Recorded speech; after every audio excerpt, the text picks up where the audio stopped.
Global fire পাওয়ার GFP index 2024 অনুযায়ী সামরিক শক্তিতে 3 ধাপ এগিয়েছে বিশ্বের 145টি দেশের মধ্যে 37তম স্থানে রয়েছে বাংলাদেশ।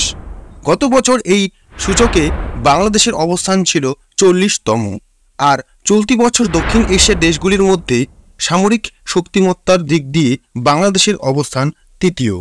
কোনো দেশের সশস্ত্র বাহিনীর আকার, অর্থনৈতিক অবস্থা, লজিস্টিক সক্ষমতা ও ভৌগোলিক অবস্থানের মধ্যে 60টিরও বেশি বিষয় বিশ্লেষণ করে এই সূচক তৈরি করে আন্তর্জাতিক গবেষণার প্রতিষ্ঠান গ্লোবাল ফায়ার পাওয়ার। সূচকে যে দেশের স্কোর যত কম থাকে সামরিক সক্ষমতা তালিকায় সেই দেশ তত বেশি এগিয়ে থাকে। এতে বাংলাদেশের চেয়ে 2 ধাপ এগিয়ে প্রতিবেশী দেশ মিয়ানমার, 0.5251 স্কোর। জিএফপির ওয়েবসাইটে বলা হয়েছে, বিশ্বের 145টি দেশের সামরিক সক্ষমতার সর্বশেষ সহজলভ্য সামরিক সরঞ্জাম, প্রতিরক্ষা বাজেট, সৈন্য সংখ্যাসহ বিভিন্ন ধরনের 60টিরও বেশি মাপকাঠির ওপর ভিত্তি করে চলতি বছরের সূচক তৈরি করা হয়েছে। এবার বাংলাদেশের স্কোর 0.5419।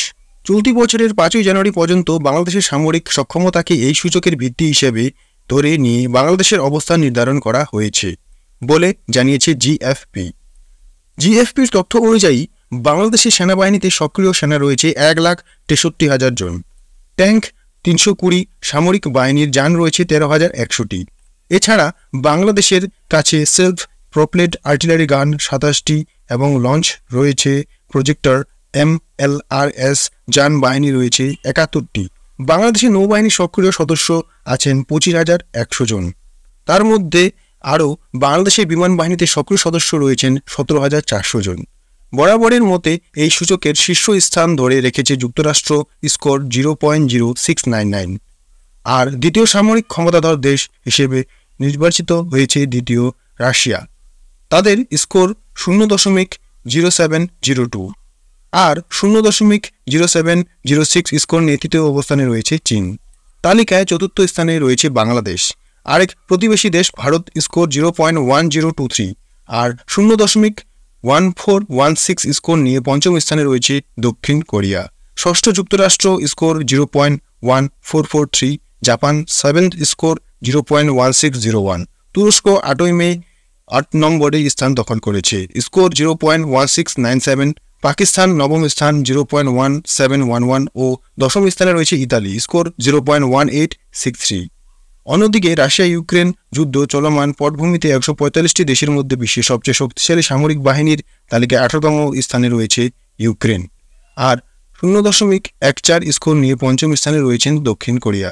অন্যদিকে রাশিয়া ইউক্রেন যুদ্ধের মধ্যে যে সমবাহিনী চলেছে সেখানে ইউক্রেন দেশের মধ্যে রয়েছে, যেটার স্থান হলো 0.02598, আর এই সামরিক সূচকের সবচেয়ে কম শক্তিশালী দেশ হলো ভুটান।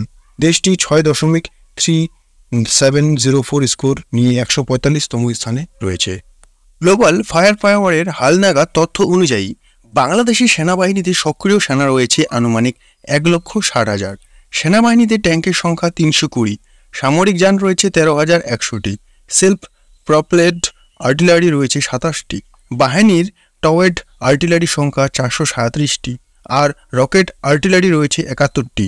তারপর অপরদিকে বাংলাদেশের নৌবাহিনীর সদস্য সংখ্যা আনুমানিক 25,100। নৌবাহিনীর জাহাজগুলোর মধ্যে ফ্রিগেট 7টি, করভেট 6টি, সাবমেরিন 2টি, টহল নৌজাহাজ 55টি এবং মাইন ওয়ারফেয়ার রয়েছে 5টি। তবে বাংলাদেশের কোনো ডেস্ট্রয়ার, যুদ্ধজাহাজ, বিমান, হেলিকপ্টারের তরুণই নেই। গ্লোবাল ফায়ার পাওয়ার বলেছে, বাংলাদেশের বিমান বাহিনীতে আনুমানিক 17,400 জন বিমান সেনা রয়েছে।